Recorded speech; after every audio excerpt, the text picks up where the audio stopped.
Hello, this is wmpyr. I got another question that was asked to me, and it was basically, where do you target on the opponent? What do you attack, right? And so, okay, in Filipino martial arts, Kali Eskrima Arnis, the way it was taught to me, I was taught a concept. And the concept is, I really like it, rather than getting real specific, which you can and you should do as you get, better and better in your training and you practice, you learn to, really become more precise and accurate with your attacks. You should, 100%. But this concept really, really helps because it's very broad. And the concept is, when you have an impact weapon, like a stick, you're aiming for bone, okay? So you're aiming for the hard areas on the body. So what that means is, the targets, the bone needs to be as close as possible to the surface, okay? So like right here, this is shoulder, right? And I can feel that it's meaty. I don't want to hit that. But up here now I can feel bone. It's very close to the skin. So then this is what I want to hit. The skull. Right here on the chest, no matter how much they work out, they have chest muscles, or right in between the sternum. This is hard to develop. So you would be attacking the sternum, not the chest muscles, So elbow, hand, so anywhere where you could literally access the bone, that's what you're going for. So bam right here, bam, bam on the elbow, right there on the hand, and right there on the kneecap. So you're going for bone with an impact weapon. Now if you have a bladed weapon, then you want the soft areas, so like the arm right here, the soft areas right here, not the elbow obviously, because you don't want to ruin your blade edge. So you want to avoid the ribs, but the stomach, okay? So go for the softer areas on the body. So that's really it. It's that simple. And I really like that because you might be taken into a position you didn't expect. Maybe they get you in a headlock or something, and you were able to access your knife, or you had your kubotan, and you're going, what do I do with this? Well, just remember that simple rule. Go for, if you have an impact weapon, go for bone, and then if you have a bladed weapon, go for the softer areas. Avoid the bone. So I really, really like that. And another thing I like about that is also, I think it goes along with Filipino martial arts principle, where you're expecting your opponent to be better than you are, at the very least as good as you are, if not better, or definitely in a better position than you are, because that's what the bad guys tend to do. They tend to catch you off guard. They tend to put you in a bad position. That's what they're looking for. And they're all probably attacking you because they think you are weaker, right? So in that case, it becomes very difficult to get prime targets, the best targets. It's very hard to get that. So with this general rule, I think it becomes much more accessible to, at least you go, okay, I know what to do. So that's why I like it.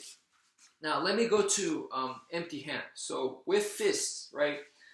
I was taught stuff like when they throw a punch, I'm clipping their fingers right here. So they're throwing a punch at me and I counter right here.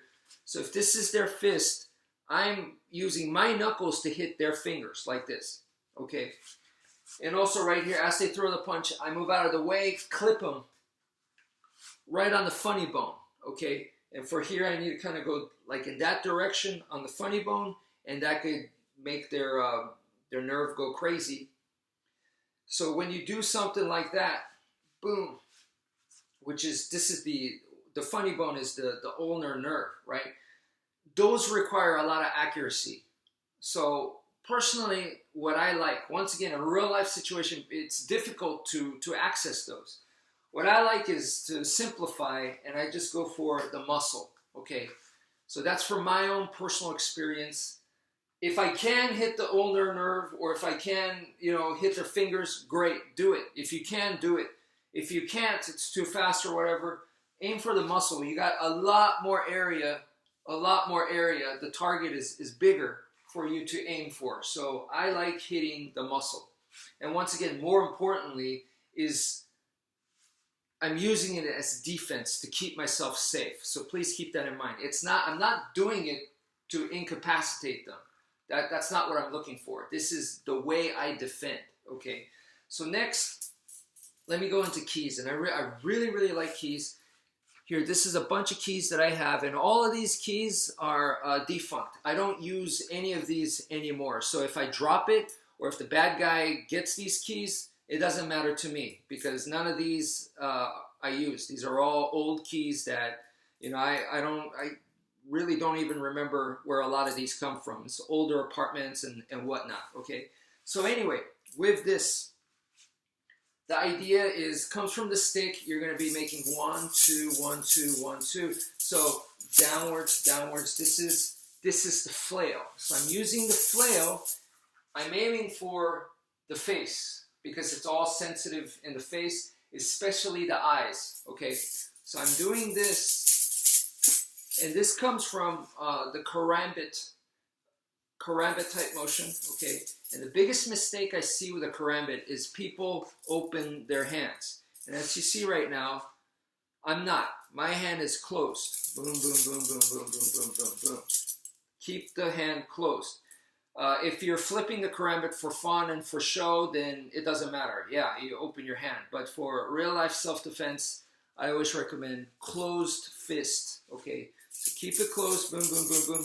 The only time we open is, like, for example, I wanna grab. Okay, then I'll open. But if not, it's closed. So I'm doing this boom, boom, boom, boom, right into the face, and then I go back. So in the karambit, this would be the reverse grip now. So I go here, and yeah, I can reverse grip the keys, and I can for sure do that stuff. But what I'm going to show you guys right now is just to have the keys on the inside of your palm like this, and you're going to just grind the keys onto their face. Okay, especially once again the eye area.